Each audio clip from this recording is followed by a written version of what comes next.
Hello everyone, welcome back to my YouTube channel. ඉතින් 2025 A level කරන ආදරණීය නංගිලා මල්ලාට තමයි මේ වීඩියෝ එක. දන්නේම නැතුව ඔයාලගේ දවස් ගිහිල්ලා A level exam එකට තව දින එකක් දෙකක් වගේ පුංචි කාලයක් තමයි ඉතුරුලා තියෙන්නේ. ඉතින් විභාගයට යන්න කලින් ඔයා මොනවද කරන්න ඕනේ? විභාගයට කොහොමද ෆේස් කරන්නේ? මොනවද අරන් යන්න ඕනේ? විභාගෙ ලියලා එළියට වෙලා මොකද කරන්න ඕනේ? මෙන්න මේ කියන හැමදේම මෙන්න මේ වීඩියෝ එකේ ඉන්ක්ලූඩ් වෙනවා. අකුරක් ගන්න මතක තියාගන්න. එහෙම නැතුව මෙන්න මේ දේවල් මග ඇරලා අමතක වෙලා පස්සට ඔයාටම පස්තවෙන්න වෙයි. ඒකින්ද වීඩියෝ එක මුලින් ඉඳලා අග දක්වාම බලන්න. ඉතින් මාව subscribe කරලා නැත්නම් මම දැන් මතක් කරනවා මේ වගේ වීඩියෝ ඔයාලට එක්සෑම් එකට වැදගත් වෙන වීඩියෝ ගොඩක් මේ මගේ channel එකේ මම දාන්න හිතාගෙන ඉන්නවා. ඒ නිසා මාව subscribe කරලා තියන්න කියලාත් ඉල්ලනවා. හරි, අපි දැන් වීඩියෝ එකට යමු. හරි, එතකොට ඔයා මුලින්ම කරන්න ඕනේ ඔයාගේ එක්සෑම් එකට අරන් යන බෑග් එක එක්සෑම් එකට කලින් දවසේම ලැහැත්ති කරගන්න. මොකද එක්සෑම් එක දවසේ උදේම ඒක ලැහැස්ති කරගන්න හිටියොත් ඔයාට සමහර විට ඒ වෙලෙට තියෙන කලබලෙත් එක්ක යම් දේවල් අමතක වෙන්න පුළුවන්. ඒ කියන්නේ ඔයාගේ ID එක, ඊට පස්සේ ඔයාගේ ඇඩ්මිෂන් එක, පෑන් පැන්සල් ඒ වගේ දේවල්. ඉතින් ඇත්තටම ID එකයි ඇඩ්මිෂන් එකයි කියන්නේ එක්සෑම් එකට ෆේස් කරන්න නම් අත්‍යවශ්‍යම දේවල්. ඒ දෙකම නැතුව ඇත්තටම එක්සෑම් එකට ඉඳ ගන්න දෙන්නේ නැහැ. ඒකින්ද ඔයාගේ වගකීම තමයි ඒ දේවල් අමතක නොකර අරන් යන එක. ඉතින් වඩාත්ම හොඳ දේ තමයි කලින් දවසේ ඩබල් චෙක් කරගන්න බෑග් එකට දාලා මම මේ ටික දැම්මද කියලා. එතකොට කිසිම ප්‍රශ්නයක් නැහැ. බැරි වෙලා හරි අමතක වෙන්න තියෙන ඉඩ කලත් එතෙන්දී නැති වෙනවා. ඒක නිසා අනිවාර්යයෙන්ම ඔයාගේ බෑග් එක හදාගන්න කලින් දවසේ බැරි වෙලා හරි අමතක වෙලා ගියොත් එක්සෑම් එකට ගිහිල්ලා මතක් වුණොත් ඇත්තට මේ වෙලට කරන්න දෙයක් නැහැ. ටයිම් ටේබල් එකේ තියෙන වෙලාවට එක්සෑම් එක පටන් ගන්නවා. ඔය අනිසා විනාඩි 10ක් 20ක්වත් පරක්කු කරන්නේ නැහැ. ඒ හින්දා ඔයාගේ වැට් ටික හරියට කරගන්න. දෙවෙනි එක විදිහට ඔයාට එක්සෑම් එක පටන් ගන්න උදේ 8ට නම් ඔයා අඩුම තරමේ 7:00මාරටවත් එතන ගිහිල්ලා ඉන්න. මොකද රිලැක්ස් එකේ එතන ගිහිල්ලා ඉන්න. එහෙම නැතුව 8ට පටන් ගන්නවා නම් 8ටම යන්න ඉන්න එපා. ඔයාගේ සබ්ජෙක්ට් 3 තියෙන තැන්, ඒ කියන්නේ පළවෙනි සබ්ජෙක්ට් එක තියේදී ඉඳගත්තු තැන නෙවෙයි ඔයා ඊළඟ සබ්ජෙක්ට් එක තියේදී ඉඳගන්නේ. ඒක නිසා තැනින් තැන මාරු වෙනවා. ඉතින් ඒකින්ද කලින් විනාඩි 20ක් 30ක්වත් කලින් ගිහිල්ලා එතන ගිහිල්ලා ඔයාගේ ඉන්ඩෙක්ස් නම්බර් එක තියෙන්නේ කොතනද, ඔයා ඉඳ ගන්න ඕනේ කොතනද, ඩෙස්ක් එක කොතනද, ඒ වගේ දේවල් ටික බලාගෙන රිලැක්ස් එකේ ගිහිල්ලා ඉන්න. තුන්වෙනි එක තමයි ඔයා අනිවාර්යයෙන්ම වොච් එකක් අරන් යන්න. මොකද ඔයා වොච් එකක් අරන් යනවා කියන්නේ ඔයාගේ එක්සෑම් එකේදී ටයිම් බැලන්ස් එක හරියටම මාර කරගන්න පුළුවන්. එහෙම නැතුව එක්සෑම් හෝල් එකේ සමහර විට ඔරලෝසුවක් තියෙන්න පුළුවන්, නැති වෙන්නත් පුළුවන්. ඉතින් කෝකඩත් කියලා තමන්ගේ අවශ්‍යතාවය තමන් සපුර ගන්න එක හොඳයි. ඒ හින්දා ඔයා වොච් එකක් අරන් යන්න. එතකොට ඒකේ වාසිය තමයි ඔයාගේ ලියන කොටසේම ඔයාට එක ප්‍රශ්නයක් ලියන්න විනාඩි 35ක් වගේ තමයි හම්බෙන්නේ. බැරි වෙලාවත් වොච් එක උත්තර යන්නේ නැතුව ටයිම් එක බලා ගන්න විදිහක් නැතුව ඔයා එක ප්‍රශ්නයකට අර විනාඩි 35ක් ගන්න කාලේ බැරි වෙලා හරි විනාඩි 45ක් වගේ ගත්තොත් ඒ විදිහට ප්‍රශ්න දෙකකට වැඩියෙන් කාලේ ගත්තොත් විනාඩි 20ක්. එතකොට පස්වෙනි ප්‍රශ්නෙන් තමයි ඔය විනාඩි 20 ඇල්ලෙන්නේ. එතකොට පස්වෙනි ප්‍රශ්නේ ලියන්න විනාඩි 35ක් තියෙනවනේ. ඒකෙන් විනාඩි 20ක් අඩු වුණොත් ඒ ප්‍රශ්නේ ලියන්න වැඩි ඉතුරු වෙන විනාඩි 15ක වගේ කාලයක්. ඉතින් ඇත්තටම ප්‍රශ්න කියවගෙන කරුණු ටික ගොනු කරගෙන ඒ 15 අතර ඔයාට ලියන්න බෑ. එතකොට ඔයාගේ ලකුණු අඩුවීමේ සම්භාවිතාවයක් තියෙනවා. ඒක නිසා අනිවාර්යයෙන්ම වොච් එකක් අරන් යන්න. එතකොට ඔයාට හරියට වෙලාව බලලා ඒ වොච් එක අරන් යද්දිත් ඔයා පේපර් එකේ පැන්සලකින් හරි ලියා ගන්න. මම මෙන්න මේ වෙලාවට තමයි මේ ප්‍රශ්න ලියන්න පටන් ගත්තේ. මේ වෙලාවට තමයි ඉවර විය යුත්තේ කියලා. එතකොට ටයිම් එක බලලා මම මේ වෙලාවේදී මේක ගොනු කරගෙන ඉවර කරගන්න ඕනේ කියලා ඔයා දන්නවා. ඒක නිසා වොච් එකක් අරන් යන්න.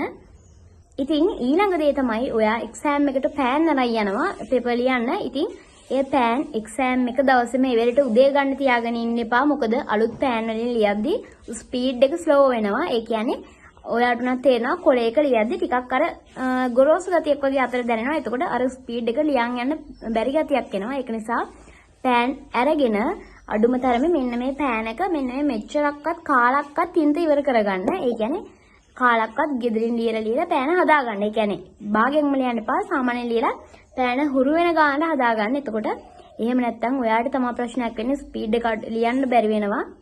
හරි, ඊළඟට වැදගත්ම දේ තමයි MCQ පේපර් එක ලියද්දී ඔයා MCQ ප්‍රශ්නයක් අමාරුයි නම් ඒ ප්‍රශ්නෙම එල්ලලා ඉන්න දඟලන්න එපා. මොකද ඔයාගේ පැය 3ක කාලය එක ප්‍රශ්නයකට විනාඩි 10ක් වගේ ඔයා දෙන්න ගියොත් ඊළඟ ප්‍රශ්න ටික කියව ගන්නවත් වෙලාව නැති වෙනවා. ඒක නිසා යම් ප්‍රශ්නයක් ඔයාට අමාරුයි නම් ඒ ප්‍රශ්නේ අතහැරලා ඊළඟ ප්‍රශ්නෙට ගිහිල්ලා අර අමාරු ප්‍රශ්න ටික ටික් කරගන්න. ඊට පස්සේ අවසාන ඉතුරු වෙන කාලේදී අර අමාරු ප්‍රශ්න ටික බලලා ඊට පස්සේ ඒ ටිකට ඉරි ගහන්න. එහෙම නැතුව එක ප්‍රශ්නයක එල්ලිලා ඉන්න එපා. ඊළඟ එක තමයි ඔයාට අස්සම් කරන්න දෙද්දී ඔයා කලින් දාපු අස්සන මේකට දාන්න. එහෙම නැතුව අස්සම් දෙකක් දැම්මොත් එතන ඩබල් චෙක් වෙන්න ඉඩ තියෙනවා. ඒ නිසා ඒක ප්‍රශ්නයක් වෙන්න ඉඩ තියෙනවා. ඒ නිසා කලින් දාපු අස්සනම එතෙන්ටත් දාන්න. ඊළඟ එක තමයි ඇඩ්මිෂන් එකේදී ඔයාට එදාට ලියන සබ්ජෙක්ට් එක සහ දින ඒ ටික දාන්න දෙනවා. එතකොට ගත්ත ගමම පළවෙනි දවසේ සබ්ජෙක්ට් හිතමුකෝ ඔයා ලියන සබ්ජෙක්ට් තුන. එතකොට මේන් සබ්ජෙක්ට් තුන පල්ලෙහාට දාගෙන යන්න එපා. මොකද ඒකෙත් part 1 part 2 තියෙන දවස් දෙකනේ. එතකොට ඒ දවස් දෙකම part 1 part 2 කියලා පහලට ලියවෙන්න ඕනේ. එතකොට ඒක නිසා ගත්ත ගමන් මේන් සබ්ජෙක්ට් තුන මුලින්ම දාගෙන යන්න එපා. ඊට පස්සේ ප්‍රධානම දෙයක් තමයි ඔයාට විනාඩි 10ක කාලයක් ලැබෙනවා පේපර් එක කියවන්න.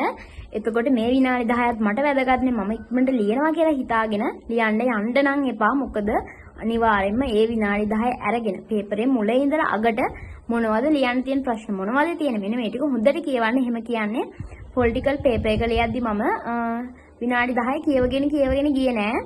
මම කලින් තෝරගෙන තිබ්බා මම ප්‍රශ්න 3ක් පාඩම් 3කින් ලියනවා කියලා. කොහොම හරි ඒ 3යි මම උඩ ඉඳලා කියවන් ආවා. ප්‍රශ්න ටික සේරම ලේසි. ඒකෙන්ද පල්ලෙහාට කියවන් ආවේ නැහැ. ප්‍රශ්න පහ තෝරගත්තා මම ලිව්වා. ඊට පස්සේ කොහොම හරි ඒ ටික ලියාගත්තා. ඒකල කොහොම හරි ගෙදර ඇවිල්ලා නික්කමට පේපර් එක පෙන්නලා බලද්දී එතකොට තමයි දන්නේ ලියපෝ ඒ වඩාත් වැඩි තවත් ලේසි ප්‍රශ්න පේපර් එකේ තිබිලා තියෙනවා. එතකොට ඒවා ලිව්වනම් මට ලැබිච්ච ලකුණු ගන්නට වැඩි යම් ලකුණු ගණනක් තවත් ලැබෙන්න ඉඩ තිබ්බා. ඒක නිසා තමයි කියන්නේ පුංචිවත් අත්දැකීමක් කරගන්න එපා. අනිවාර්යෙන් ප්‍රශ්න ටික කියවන්න. ඒ කියවලා එවෙලෙට එතකොට ලේසිම ප්‍රශ්න පහ තෝරගන්න. එහෙම නැතුව ඔයාට උඩින් ඉඳලා බලද්දී ප්‍රශ්න පහක් තියෙනවා නම් ලියන්න. ඒ ටික ලියලා නිකන් ඉන්න එපා. යට තියෙන ටිකත් කියවන්න බැරි වෙලා හරි උඩ තියෙන ඒවාට වැඩි ලේසියව යට තියෙන්න පුළුවන්. එතකොට ඔයාලා හැමෝටම රචනා පේපර් එකක් ලියන්න එනවා. ඒ කියන්නේ ලියන කොටස. එතකොට ඒක ලියද්දී අනිවාර්යයෙන්ම ටයිමින් බැලන්ස් කරගන්න. එතකොට පැය 3ක පේපර් එකක් නම් ප්‍රශ්න 5ක් නම් එකට විනාඩි 35ක් වගේ කාලයක් තමයි එකතු වෙන්නේ.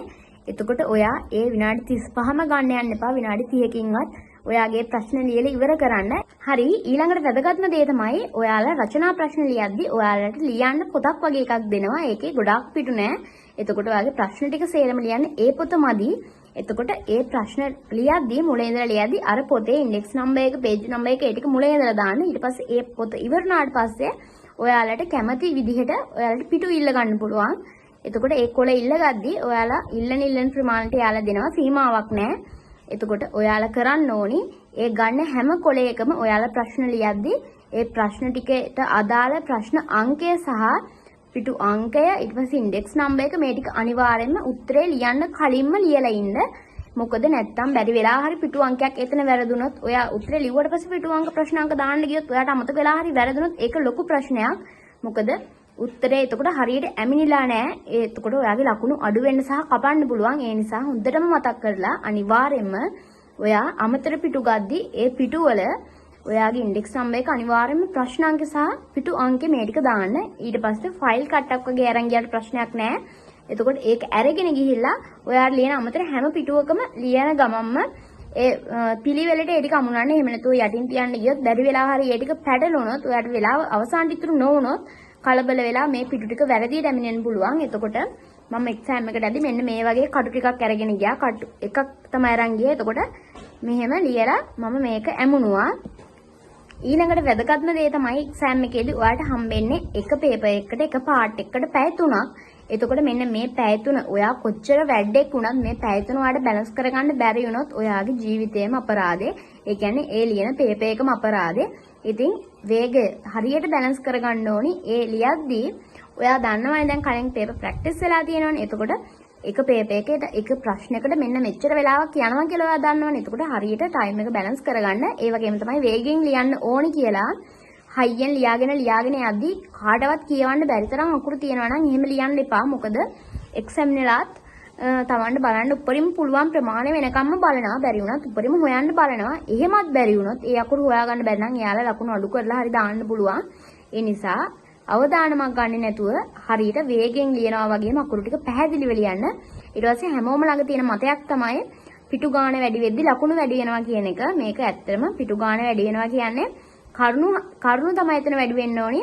පිටු ගාණ ටිකක් අඩු වුණත් එයාගේ තියෙන්න ඕනි හැම කරුණක්ම තියෙනවා නම් ලකුණු අනිවාර්යෙන් හරියටම දෙනවා. අඩු කරන්නේ නැහැ.